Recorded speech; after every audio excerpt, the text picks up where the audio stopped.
Hello, everyone. I'm Lynn, your adulting coach.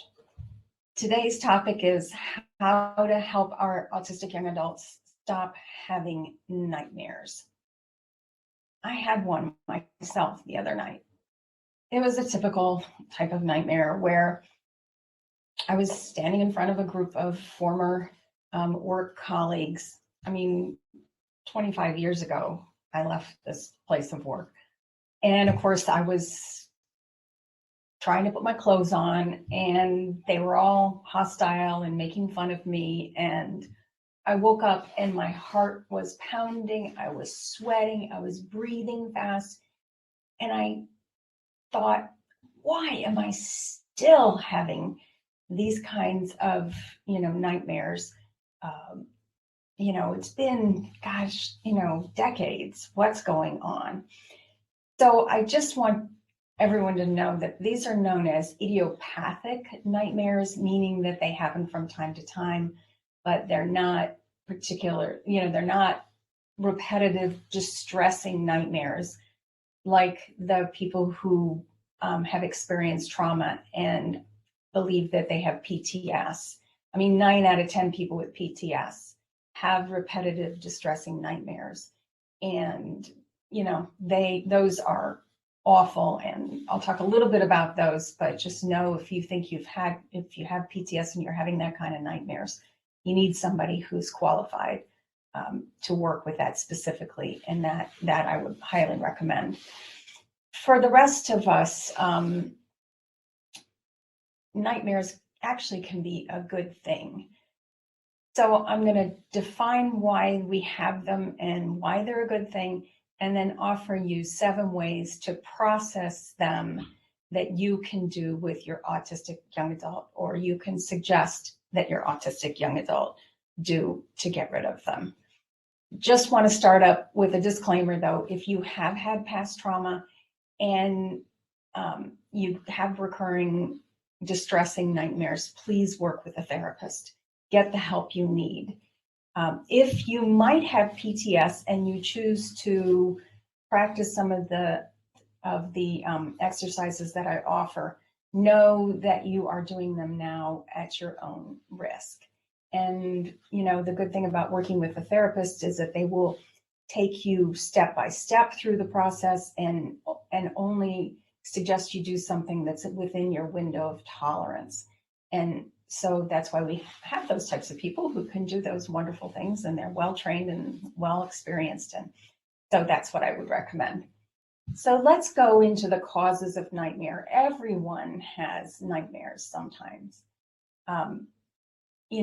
Again, PTS is different. They repeat the same terrifying storyline over and over again, and they can last years or even decades. And, none of us want those. So, but for the rest of us who aren't having those recurring nightmares, researchers believe that dreaming is the way that our brains process emotions and experiences.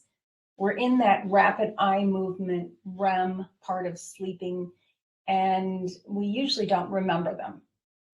But what's happening is during the REM, the body turns down the adrenaline. That adrenaline causes our fight, flight, or freeze response. And it does that so that healthy people can process through their emotions without getting their nervous system activated. So it sounds like it's something that our body has developed as a great adaptive response to distressing events. And, sometimes that happens. Like after you have a good night's sleep, you can make peace, with whatever was triggering that particular nightmare. So the research conclude that the brain is trying to process a memory or an experience so that we can heal. The problem with PTS or other repetitive distressing nightmares is that we don't finish the process of working through the nightmare because we wake up. It's so terrifying. It wakes us right up. And our brains just don't know what to do with that dream. So it starts spinning on it. And then, of course, that's distressing. So then we avoid it. And it's just, not helpful at all. So what we want to remember is that nightmares are not a sign of weakness. They're actually a sign of a healthy brain that's trying to process something. So good to know that. So let me just give you an example of how nightmares might be working by thinking about The Lion King, the movie or the play. The Lion King is a very scary movie, especially when, the stampede comes along and Mufasa dies and Scar convinces Simba that it's all his fault. I mean, that's very emotionally intense. So imagine watching it over and over again and stopping it right at that point. And all you can do is remember the trauma, and it gets so intense that we wake up.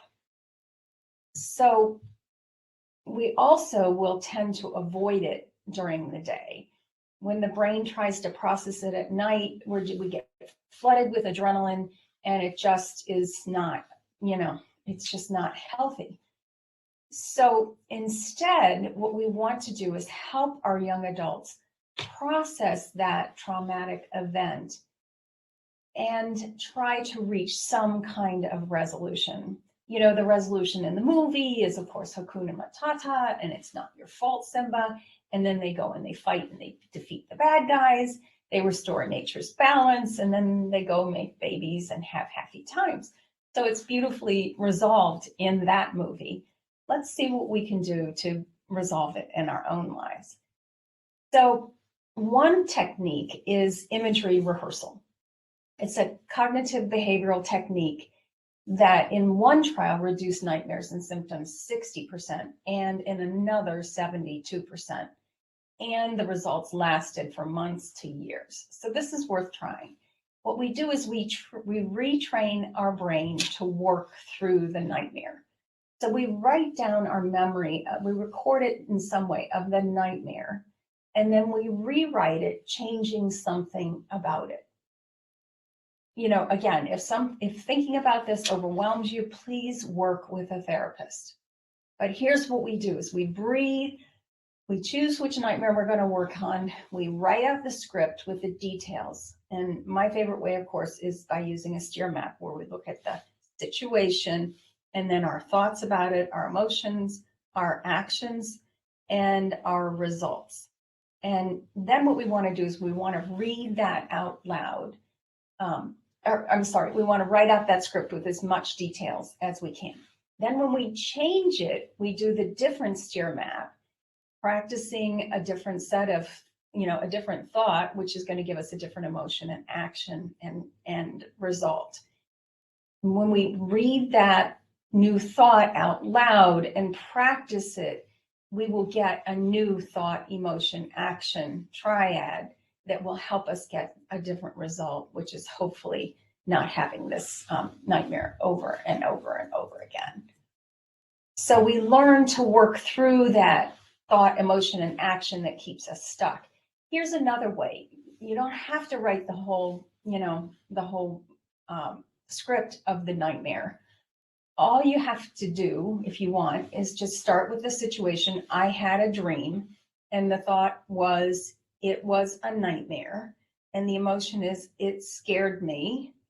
And the action was that, the action was that, you were thinking of all the reasons why you wanted to get out of there. You were embarrassed, you wanted to push back on those people that were making fun of you.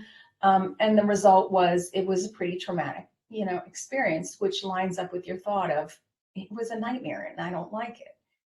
Then what we do is we go to the next steer map where we look at, okay, I had a dream last night. The thought is, it was a dream and no harm was done. The emotion is, the emotion is, it's confidence. And the action is, we act and we think like, I'm confident that I can handle whatever emotion comes up in my life. I can handle that embarrassment, in my case, or that fear, or that, that anger, that it was unfair, or I can handle it. The action is you start to handle it and you process it. And of course, then the result is that you process your emotion and will probably not have that nightmare, again, or if you do, it's less often or it's not as intense. So that's the second way, is that we learn to work through those thoughts, emotions, and actions that keep us stuck. Over here, we're stuck, and in the new way we look at it, we're confident we can move forward. And, even if we do have that nightmare again, we'll wake up and say, oh, I know what that was. I can process my own emotions. I can handle them, and I can feel good about how I did that. The idea is not to avoid those memories and past experiences during the day, because if we do, our brains are just going to have us process them at night. And so sometimes if we can just take the time out of the day, the 10 or 15 minutes that it takes to look at the original steer map and then the new steer map, just doing that action is amazing. I mean, it's like, if we don't do it, it's like having our computer needs an update and we keep putting it off and saying later, later, later. And finally, the computer just does it at night because it knows it needs this update to protect your security or improve functionality in your apps on your computer. So I just really, I like to think of it that way. It's like my brain has to process this. And so I might as well process it during the day so I have a better sleep at night. So another way to do it is just when you wake up and you're feeling that awful, fear and embarrassment or whatever else is going on, those emotions that are going on, you just grab something that gives you some comfort, some sort of a sensory object. It could be a pillow that smells like lavender, or a super soft stuffed animal, or just the pillow you normally sleep with, or it can be just, recognizing that the sheets are so soft and that sort of thing. Or you can get up, go to the bathroom, come back, breathe, just try to ground ourselves after having a nightmare. All of those ways are helpful. We could also use the steer map and add mantras in there. So this is how this works. So if we start out with, I had a dream, and then we say, in our thought, in this moment, I am safe. So that helps get rid of the thought, I don't want to go to sleep because I can't handle the nightmares. Over here, we say, okay, I will dream. And in that moment, I am safe. I know I'm in my bed and I know I am safe. So do you see how we replace the thought of, I don't want to go to sleep because I can't handle the nightmare, with the, in this moment, I am safe. We can also replace it with other thoughts like, I may have another nightmare, but I made it through all the other ones and I know I can do this. And other mantras might be, I can do hard things. This is uncomfortable, but it's not dangerous. This hurts, but it doesn't harm me. So those are, some mantra type thinking that if we put it in our steer map, we say this hurts, but it doesn't harm me, then I'm kind of more neutral in my emotions. I'm a little bit more comfortable. I'm not as jazzed. The energy level's not so high. So when I go to sleep, I practice my breathing at night, my nose breathing, to get myself calm and go to sleep. And then hopefully that thought is the one that carries me through the night. But what we also want to do is practice those thoughts during the day. Here's the next one is where we, actually, this is kind of a summary of the first three. What we're trying to do is practice our willingness to have these dreams that are disturbing. It gets down to the kind of the paradox of control. The harder we try to avoid or distract or control the situation, the worse our emotions get. And here's what I'm arguing for is that we can learn to control our reactions by processing them and facing them and knowing what's going on inside that lovely brain of ours, which, by the way, is like our heart that involuntarily beats. Our brain involuntarily offers us thoughts.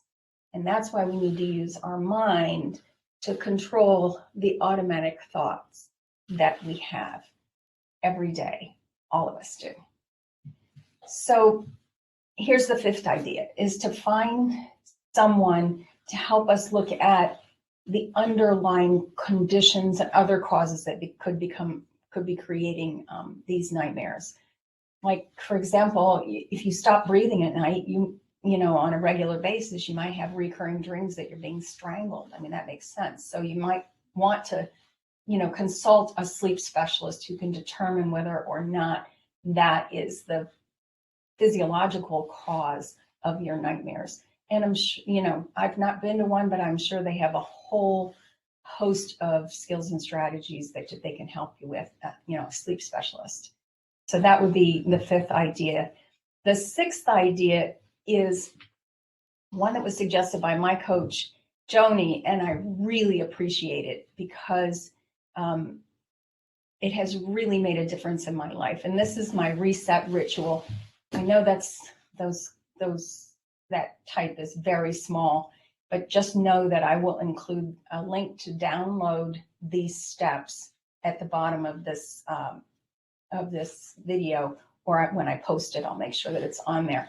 And it's a reset ritual. So what the theory is that if we reset ourselves consistently throughout the day, we don't go to bed jacked up, so that then our brain has to process that, you know, emotion. So if we reset ourselves and get back to center as often as possible during the day, then we're more likely to get a better night's sleep and less likely to have nightmares. So here it is. When you finish a task, you know, an email, a message, reading something, having a conference call, pause. Don't go to the next thing right away. Breathe in through the nose, expanding the rib cage and out longer than the out breath. Notice where we are. We ground our feet to the floor. We scan the room. We write down what we just did, you know, or check it off of our list. Just to celebrate that we accomplished that task. And we want to reinforce ourselves by reminding ourselves how grateful we are that we got it done. We want to feel the pride and notice our progress, because it's progress that really keeps us going, noticing that we're making progress. Then we take another breath, expanding our rib cage, outflow longer than the inflow, as often as possible through the nose, in and out. And then think about, okay, what's next? It could be getting something else done, or it could be moving, drinking water, stretching, using our body to re-regulate ourselves throughout the day. Next, set your intention and get going.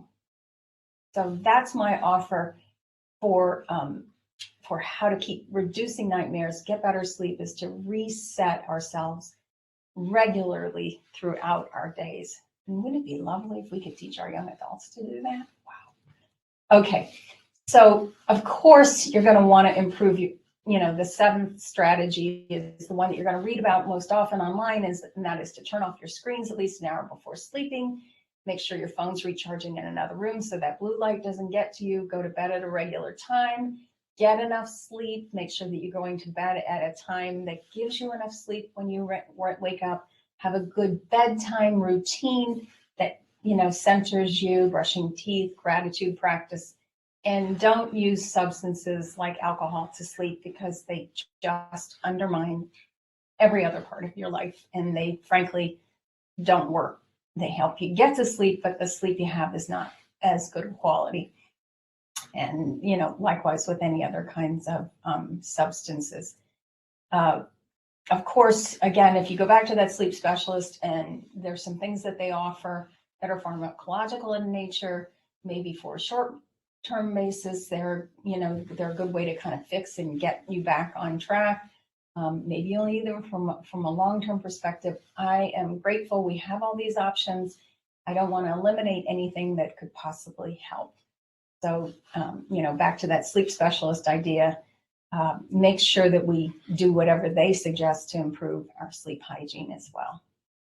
So just to summarize what we've said, again, following Barb Avila's Seeing Autism process, which is to understand, connect, and then practice, understand, connect, and then practice. What I've done is help us understand why dreams are useful. They do help us process our emotions. When we connect with ourselves through some of those practices that I've outlined, we understand more of what's going on in our brain, why our brain is offering us these thoughts that are just automatic, and what we can do to get them out of the automatic loop and record them and look at them and then change them through practice. The third is change them through practice. So those are my best thoughts on how to stop nightmares with your autistic young adult. I hope this was helpful. I think about you watching my videos and every day, and you're in my thoughts. I do want to help in any way that I can. I'd love to be your coach. Thanks for watching. Come find me at www.lindsdavidson.com and in any other links that are available in the notes. Bye for now.